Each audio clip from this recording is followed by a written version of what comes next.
Welcome back, everyone, to Rival Takes Podcast. I'm your host, Josh. Joined with me, as per usual, other host, James Baldwin.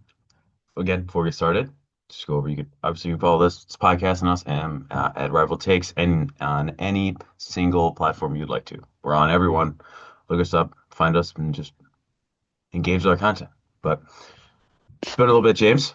So I guess I say we just dive right into it. I guess Oh let's yeah. talk about this NFL preview here. Seahawks Rams for the NFC. What are you thinking? Who you got? What are your thoughts? I got the Seahawks because they're just kind of obviously the best team in the league right now, in my opinion. And they have home field advantage. I mean, the Seahawks home field advantage is one of the best in the NFL. They blew out the 49ers last week, 41 to 6. I mean, the Rams, they were like the closest team to beat the Seahawks down the stretch. They were like weird play away overtime. They had that game won like most of the game, but I still think the Seahawks win. They're just so good. I don't really see a way the Rams win, honestly. Yeah, and I think like that was a great win for the Rams last week at Chicago, but this that was a bad defense they played. And they only put up like 20 points. And they're going to go up against one of the best defenses in the NFL in Seattle. Like that's going to be a really rough game, I think, for that Rams offense. And like Sam Darnold, I think he does well against the Rams defense that the Rams corners are not that good. They're not. They got a great front. They got a great front four, but their safeties are good. Linebackers are and their corners are really bad. And I think they just don't match up well against the Seahawks right now. And so I do think, especially like when you heard the Rashid Shaheed opening kick return touchdown, that crowd pop was insane. And I think that just because obviously Lumen is one of the best stadiums to like home field advantages in all sports almost. Like it's I think it's going to go the Seahawks way. Yeah, earthquake levels the crowd was at. So yeah, Yeah, I mean, just same place to play. yeah. All right, now let's go, I guess, to the slightly less interesting game, I think, the Broncos Patriots in the AFC. Yeah, I think it is a little interesting, more than most people would think. I do think the Patriots are going to win just because of Jared Stidham, but I don't know how surprised I would be if the Broncos actually did win. Because Bo Nix, he hasn't been like the greatest quarterback all year, and yet the Broncos are still Mhm. the one seed and they're in the AFC Championship. So I think it might be a closer game than people might think, but I do still have the Patriots winning, even though it is at the Broncos Stadium against that defense. The defenses have been a little worse than they were like at the start of the season, so Mhm. I have the Patriots. Yeah, and it's just it really depends on how that Broncos defense does against that Patriots offense. Because I mean, if they scored, I think if they score more than 20 points, the Patriots have it. Because I mean, Jarrett Sims, he's a backup for a reason, right? He's not better than Bo Nix, and but yeah, like to your point, you said like Bo Nix hasn't been the best this year. He's been good enough, but he's not like this. He's not a game breaking quarterback, at least not yet. But yeah, I do think that the Patriots sneak out with the victory, and we get another rematch of Patriots Seahawks. Fastest rebuilds ever, basically. So not that it just Yeah, kind of happened that way. it was only 12 years ago where that pass interception thing happened in the Super Bowl with the Seahawks and the Patriots. So the Yeah, Malcolm that Butler was. interception, yeah. I Only 12 remember years ago, both of 12 these years. teams are basically back in the Super Bowl again. I Yeah, mean, yeah, the Broncos offense just seems non-existent yeah, because they have to pass with Jared Stidham. That's already a red flag. Hasn't thrown a pass in like 2 years. The Patriots defense is crazy underrated, I think, just because every other team's defense right now is just better than the Patriots, but the Patriots defense is still really good. mm. They have no run game really. Like, who's their running back? I don't even know, I think honestly. RJ Harvey, but I kind of like him as a third down back almost. Yeah, so and they've never had good receivers really. They have a good line, offensive line. Yeah, been But carried by their defense all year, but I think their offense just isn't good enough. yeah, Not this week. but yeah, so those we kind of sum it up. We think Seahawks and it's going to be Patriots in the Super Bowl. But I guess let's talk about kind of a poorly put together team. You've seen the Bills GM stuff online, right? Yeah. So first, well, I guess to kind of preface this, the Bills GM drafted Keon Coleman and was super thrilled about it at the time. He's like, this is like perfect guy, perfect size. He's fast enough. He's got great hands, but he obviously is kind of struggling in the NFL. He just has. But Yeah. then he kind of went online and in these pressers and stuff and was just saying like how terrible Keon Coleman was, and then how like he never wanted him on his team, and you're like, that's just not true. Like he hasn't been great, but it's like you drafted him and bragged about it when it happened, and now you're publicly bashing him online. That doesn't seem like the best course of action. Yeah, I don't understand what he's doing. And I don't understand what the Bills are doing because if they fired McDermott and but they didn't fire the GM, Yeah, yeah, it's weird because if I had to fire either McDermott or Bean, I would fire Bean like 100%. 10 times out of 10 because their GM's given Josh Allen nothing. I mean, yeah, their best receiver this year was Shakir. Yeah, who's a three on any other team? Yeah, their defense isn't great. Their end room, I'll give them that. But McDermott, he was for sure less of a problem than Bean was. Yeah, being drafted three Pro Bowlers, not all pros, three Pro Bowlers in his entire time, like Yeah, that are currently on the roster. Like, and one of them's what? Adam. Yeah, they're like, So how is he? I feel like he drafted Josh Allen, and that's like the one thing he's done. Basically, I mean, obviously James Cook's good, Deion Dawkins is good, but like yeah, I don't think McDermott was the biggest problem. Not that he wasn't like a problem in some sense, but he firing him isn't gonna address their biggest issue. yeah, no, I feel like the Bills are just keeping him because he drafted Josh Allen, which I mean, yeah, that was a good draft pick. But if you make no basically no other good draft picks since then, I mean, why Well, I is mean, you're not he gonna win still there? anything then if it's just him. No, yeah, I don't understand. They can't. They've drafted so many receivers since then too, and they've all been misses. Yeah.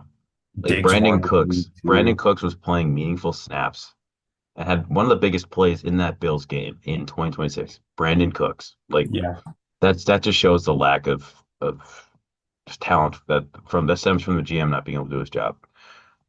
yeah. I haven't even heard Brandon Cook's name since 2019, Yeah, and it's he's playing in 2026. That's yeah, insane. he's just kind of somewhat been around. But Josh Allen, I guess we'll switch this. Josh Allen was an MVP finalist. Yes, along with Trevor Lawrence, Drake May, Christian McCaffrey, and Matthew Stafford. Who do you think will win MVP? I do think they give it to Stafford. I think they do. I don't know if I would want him to win it necessarily, but I do think he has played better than Drake May in the just as a pure passer perspective. Now, who provides more value to their team? I guess I'm not quite sure when it comes to that because both teams are very good without, like you can, I feel like if you switch places with them, they're probably roughly doing the same. So, I mean, I do think it goes to him just purely based on the less interceptions and more yards. But playing with McVay as opposed to Vrabel, a lot different. I mean, just you're gonna have lot different play calls. So I think it edges out to Stafford. That's what I think. Yeah, I have a lot of thoughts on the MVP award. I'm not gonna lie. My first thought is why was Trevor Lawrence on there? Mm-hmm. I mean, obviously he's not gonna win it, but I mean, yeah, I guess he has been good this year. I guess I didn't even realize that he was that good. Mm-hmm. But anyways, I think it does the MVP is the most valuable player, but Mm-hmm. I don't like it to actually pick the most valued player. It should just be like the best player of the year Hmm. because like that's what it should be. I mean, Josh Allen is probably the most valuable player because the Bills would be they would definitely not be a playoff team without him. Yeah. Yeah. I think it does go to it should go to Stafford. Hmm. I'm a I little agree. worried it'll go to Drake May just because Stafford had a rough last few weeks. Hmm. That's and that would just be wrong because Stafford's literally better in like every stat category than Drake May. They're tied with interceptions, but like Stafford leads everything else. So I think Stafford should win an unanimously. Yeah, unanimously. Yeah, I Yeah, agree. I just outperformed him there. Drake May is maybe the more exciting name right now because he's younger and like the Patriots are kind of this like really cool team when the Rams have been there. But I think you have to take most valuable. Like Josh Allen last year, the only reason he won over Lamar is because Lamar's team was more talented and Josh Allen's team was not. I think that's the only reason they actually gave it to him because statistically Lamar beat him like every category basically. yeah. So I do That's think that they need to take in that. I mean, that's a conversation for another day if Lamar deserved it, if Josh Allen deserved it last year. But well. I do think we do have to take into account the actual value that they have to the team. I mean, yeah, but no, because just like I was thinking about it, and let's just say you were doing like I don't know a basketball league with your friends or something. Mhm. Would you give the award? Like if you're doing an MVP, you're giving the award to whoever the best basketball player is of Mhm. your friends. You're not giving it to the most valuable one. I'm, so like I feel like that should translate to like all leagues, Mhm. all levels. I mean, I just that's what the Heisman is. It's not the Yeah. most valuable player, it's the best player, and that's what every league should be. So yeah, I don't know. It should go to Stafford for sure, Yeah, I agree. but I'm sure he will not get all the first place votes. Nope. He might not even win it. It'll either be him or me though. Yeah, I feel like they just threw McCaffrey in there to say it's not just a quarterback award when it entirely is. Well, that's a debate for another day. Yeah. Okay, let's see. So, I mean, do you have any other final thoughts on MVP other than it Uh, should be Stafford? I feel like MVP was kind of lackluster this year. I agree. Felt like we kind of knew who it was week 10. We Well, knew it was between one of the two basically. I'm gonna be honest. I didn't even think about who the MVP was, who was like the MVP until like week 7 or something. I forgot that was even a thing that was in the NFL Well, it because seemed like I didn't think there was any standout players, really. no, and the NFL didn't push it because Mahomes wasn't in it. Uh, But uh, that's kind of what we have to say about the MVP finalists, I guess. So we're gonna switch to the world of MLB now. Not that we try to talk a fair amount about the MLB, but Freddie well, Peralta just traded to the Mets for two one are they both top 70 prospects in baseball, something like that? they're definitely both in the top 100. Yeah. Um, yeah, we do try to talk about the MLB. We have it because it's like January It's and the off season. There's not much to talk about. We try to bring it up, but it's kind of all that's really been we happening will probably lately. talk. Yeah, we'll probably talk about it a lot more once it actually starts. Yeah. But yeah, of course, the Mets are going to get him. It's either the Mets or the Dodgers at this point. Yeah. I mean, the Mets finally addressed their pitching problem. I mean, they've been getting all the moves that the Mets have made in the offseason have not been addressing their number Mhm. one issue. They finally did. They do need more than one good starting pitcher though to compete with like the Dodgers. But the Mets will probably win the division at this rate, honestly. I think so too. Yeah. Um, like they're giving up, you know, one of their third, second best pitcher, second or third best pitcher, and I mean one of their better infielders, but I mean, Brewers were only going to have Freddie Peralta for one more year. He was not going to, if he hit the market, he was not coming back to Brewers. Like, it makes sense that they traded it. I'm sure, like, I'm sure it kind of sucks, but it just, it kind of makes sense. Like, they're trying to get the value from it of, a couple more years of, this guy who Sproat, I think, right? Who, Yeah. he seems like a Brewers pitcher, though. So, he's kind of got good Well, enough velo. He's got control, but the Brewers pitching school is pretty good, so I would kind of trust that. They're not the Rays, but they're up there. Like they really are good at that. I think the Brewers pitching lab is better than the Rays by like the Rays were good in like the the 2020 to like 2022 their pitching lab was better, but I think the Brewers have passed them because like Nick Mears, Quinn Priester, It's true. I mean the names that they just like made good. They Yeah, just beat the Rays. The Rays haven't really done much lately. But it's true. anyways, You also got second baseman Jet Williams, 5'7". He can also play center. Pretty fast in Double A, so a lot of bases. He struggled so far in Triple A last year. I think he hit sub 210, but that was in 35 games, so not a lot. But I mean, the Brewers. Probably Garrett Mitchell's looking like he's going to be a center fielder until he gets hurt after 40 games. Kind of just what's been happening the past couple years. So I guess needed another outfield guy just in case. But he really fits that Brewers kind of mold. I looked it up his like Z strike percentage, Z swing percentage, and all that. He doesn't swing a lot of balls. He swings a lot of strikes. He does strike out a fair amount, but he doesn't swing at balls. He's fast.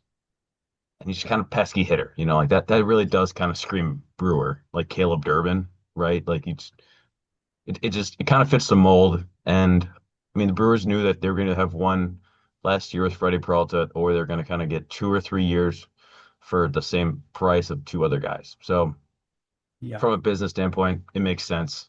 Fans, I mean, not going to like it. I heard actually on Twitter, a lot of Brewers fans actually kind of like this trade.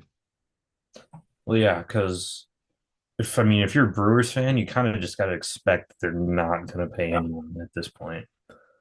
I mean, Yelich had to win MVP for them to play him, and they paid Braun, and he also won MVP.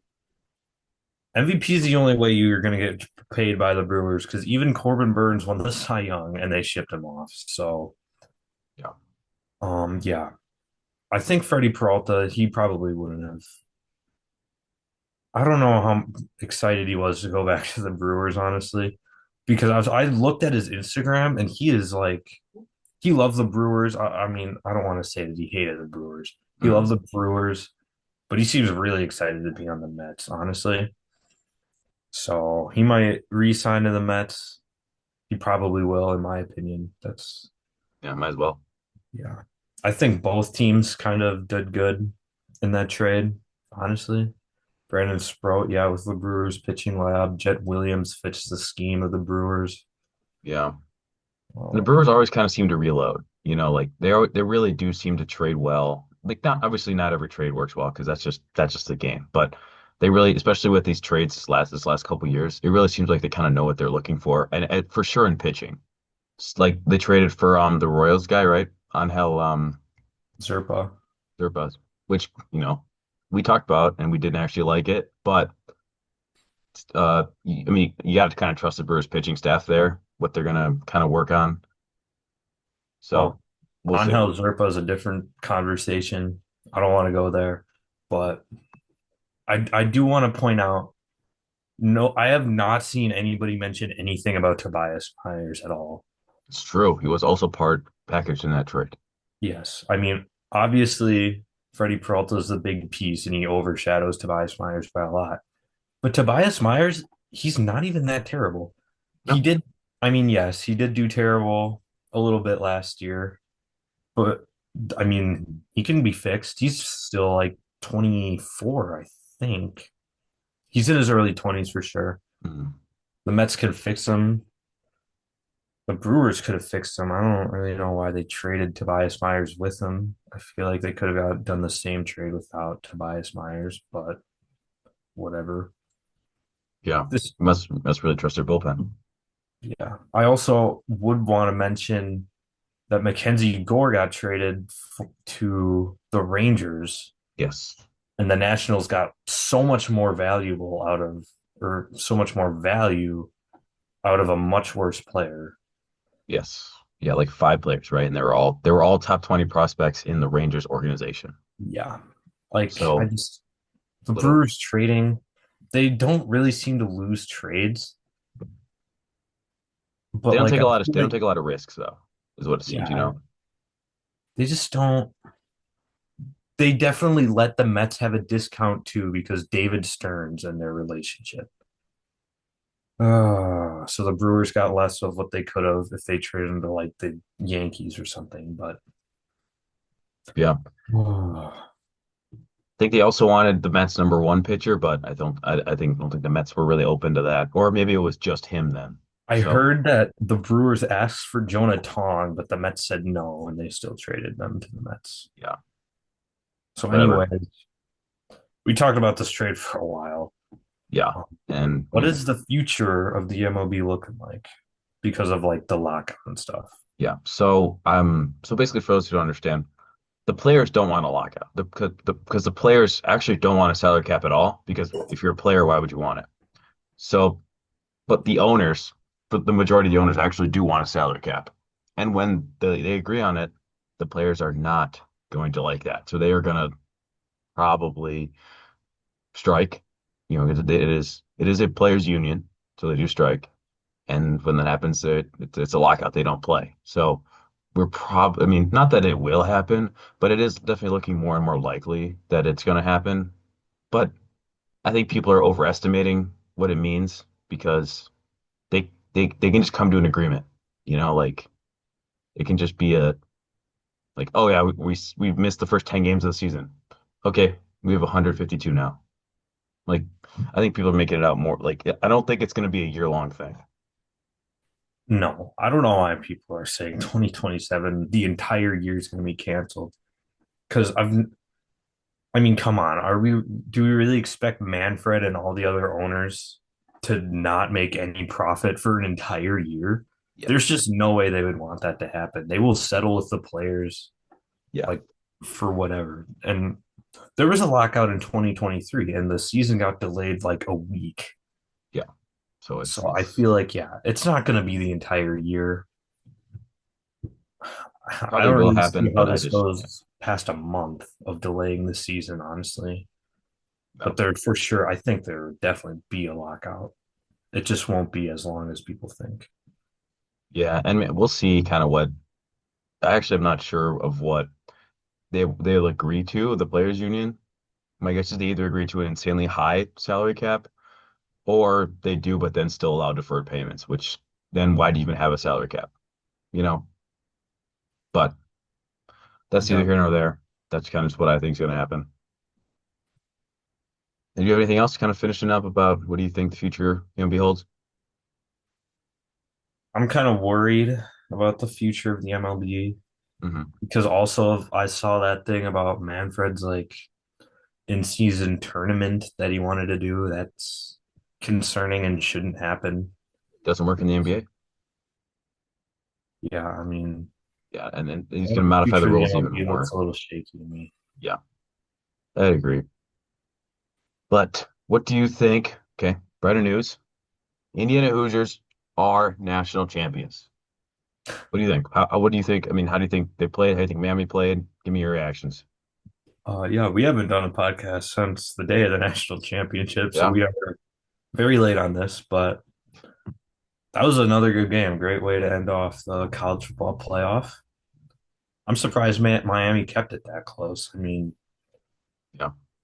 they were a interception away from winning the Natty. So I thought Miami could have like went down that last drive and scored.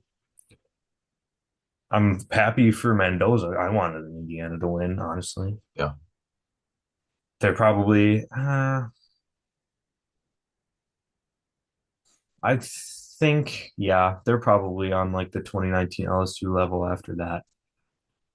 I don't want to make too much of a big deal that they went 16 and 0 because there's literally been 2 years where it's been like possible to go 16 and 0.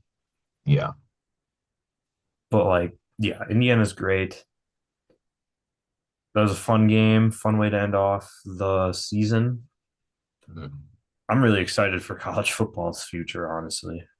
Yeah. And I think, again, I've talked to you about this. I don't know if I mentioned it on here, but like the transfer portal honestly just makes college football more fun, in my opinion. Yeah, like we are kind of getting like these older players and stuff, but watching Ruben Bain and Akeem Mesidor on that Miami D line, you're like Mesidor was in the same recruiting class as like Derek Stingley. Like he's been around a little bit, but like just watching them pass rush, like this is kind of awesome. Like this is so fun. It was such a good game. Like these playoffs, the majority of them have been such good games, except for like, two of them. But it's like the transfer portal seems to really make these games more interesting and competitive. Yeah. I mean, yeah, I don't know. So many people care about like how old players are and if they graduated, they shouldn't be playing college football. But like, why? Like, why do people care and why are they so mad about it? It doesn't stop high schoolers from playing college football. That's the only argument I've seen, and that's just not true. So I don't know why. It's a good thing. It's a good thing. There's so much parity. The final four teams of the college football playoff were like all teams we've never seen or haven't seen since 2001. Yeah. And it'll probably stay that way. Like, I mean, Kansas could be like good next year for all I know anymore, and that's Yeah. exciting. Rutgers could be good. I mean, Michigan State maybe. I mean, It I don't really have it, I don't have a slightest clue of who could be good next year, and that's exciting. yeah, it really just seems to almost level the playing field for the Power Five teams because like you saw Alabama got killed by Indiana. And it just shows that like there's some powerhouses do not necessarily compete with these new bloods. Like if you pump a lot of money into your football program, you can compete like that. Like you don't have to kind of start with these young freshmen, wait 3 years for them to actually start playing and be good. Like you can just pay a guy in the portal and he's going to start next year. So I do, and then to address that freshman point, like if anything, it's just making that these freshmen are going to redshirt a year, like which they used to. They used to redshirt a lot, and then they didn't for a while, and now they're redshirting again.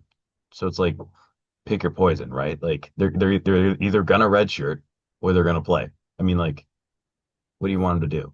It's just like that's when they're going to school. Like that's when they're doing it. Like that's why they're taking extra credit hours their freshman year so they can graduate early. And then if they do play longer, they can just play football. Like Yeah, he graduated. Like there's no reason to be mad at someone for having already graduated. yeah. I don't understand. People will always just hate just to hate. Yeah, just kind Whatever. of seems like that. But that is kind of our thoughts on national championship. That Indiana was a great story. Miami they played well, and it was absolutely just a fantastic season for college football. Yeah. So since today is Friday, we are going to transition into our segment of the day. We're gonna go defend the indefensible. So basically, I'll give James a take or a position. He'll have to defend it. You ready, James? Oh yeah. And then after he does it, he'll give me one. All right. So we should push for more transfers in college football. So James is gonna now defend that position. Yeah. I mean, we just talked about it basically. I mean, the parity in college football, it's elite. I mean, I'll be honest, it's kind of hard to push for more transfers because it seems like almost everybody on every team enters Mhm. the transfer portal at least. But yeah, transfers have definitely made the game more fun. Like I said, I mean, teams like Purdue or like, I don't know, UCF could be like a national championship team next year or a few years. Yeah. it's just like college football has been more fun since the transfer portal and NIL started, and I feel like it's kind of hard to deny. Mhm. Like, For sure. I yeah, agree. I mean, yeah. So this is definitely going to be a little tricky one to defend here for you, Okay. but none of Barry Bonds' achievements were because of steroids. Okay. Okay. So no, okay. So none of his achievements were because of steroids. Okay. Hitting a baseball is one of the hardest things to do in any sport. And just because you're stronger and maybe faster than you were doesn't change how you hit a baseball. It can change how far you hit it, but let's not forget Barry Bonds was an all-star before he started taking steroids. He was he was already very good. Like, did steroids help him get a little more pop? Yes. But that's really the only thing that I think was kind of his home runs was really what was affected by the steroids. And I guess staying healthy too, maybe, but I mean, you get stronger arms, faster, doesn't change how you see a baseball and see how you hit a curveball or a slider, right?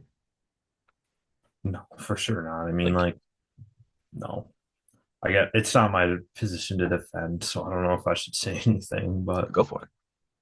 I mean, yeah, steroids, it makes you stronger. So yeah, he probably hit 73 home runs because he took steroids, but definitely doesn't make steroids does not make hitting a slider any easier. It doesn't make hitting a Randy Johnson fastball any easier. Nope. Like your timing still needs to be great. I mean, it's just hitting a baseball is so hard. Steroids doesn't make it easier. It just makes you stronger at the end of the day.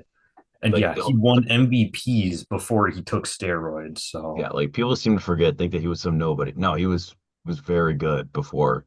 yeah, Like he just like the only thing that the steroids really affect was how many home runs he hit. It didn't affect his average. no, So that's kind of what I think is the only thing baffled you that can he's really not in the argue Hall about. of Fame. Yeah. Yeah. Okay. Ready for yours, James? But yeah. Chiefs dynasty is dead. Oh boy. Okay. So Dead. yeah, 6-11 did not have a good year. I mean, yeah, Mahomes, he had his prime already. I mean, to have like a really dynasty to continue the dynasty, at least you got to be like Brady levels of good.